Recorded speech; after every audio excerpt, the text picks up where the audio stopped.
Un jour, en rentrant chez lui, après une journée bien normale, Malik a levé les yeux vers son toit et s'est figé. Ses panneaux solaires, ceux qu'il avait fait installer 6 mois plus tôt, avec tous les permis nécessaires, des inspections à n'en plus finir, étaient recouverts de peinture noire. Pas un petit tag, non.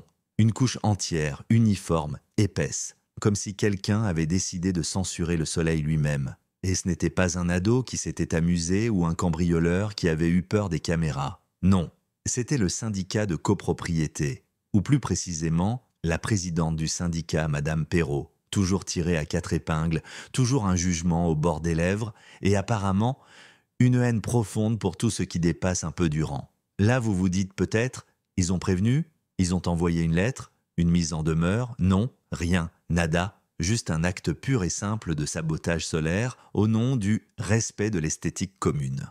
Malik n'en revenait pas. Il traverse la rue, furieux, frappe à la porte de Perrault. Elle sort avec ce petit sourire qui pue la supériorité et dit « Je vous jure que c'est vrai, vos panneaux brisaient à l'harmonie visuelle du quartier, monsieur Djibril. » L'harmonie.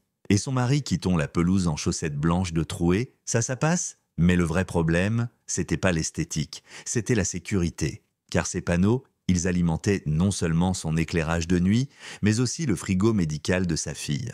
Nour, 11 ans, souffre d'une maladie auto-immune rare et ses traitements doivent être gardés au frais. Pas d'électricité, pas de traitement. Malik essaie d'appeler le syndicat. Messagerie. Il envoie des mails. Silence radio. Il va même jusqu'au bureau du syndic fermé pour formation continue. Formation à la bêtise, probablement. Et là, il pète un câble.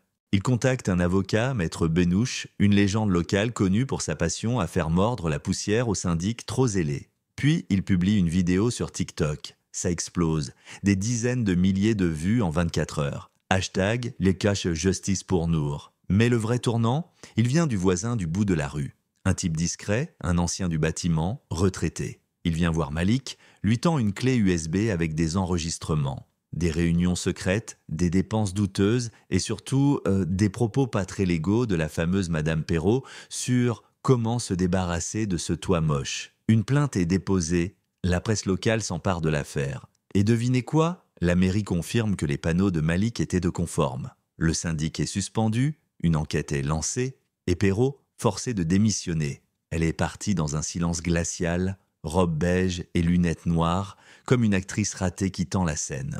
Et Malik, il a fait repeindre ses panneaux, cette fois avec un vernis protecteur. Et il a accroché une petite pancarte à l'entrée. Ici, le soleil brille librement. Mais voilà, certains voisins disent encore que c'est exagéré, que ça crée des tensions. Alors, je vous pose la question.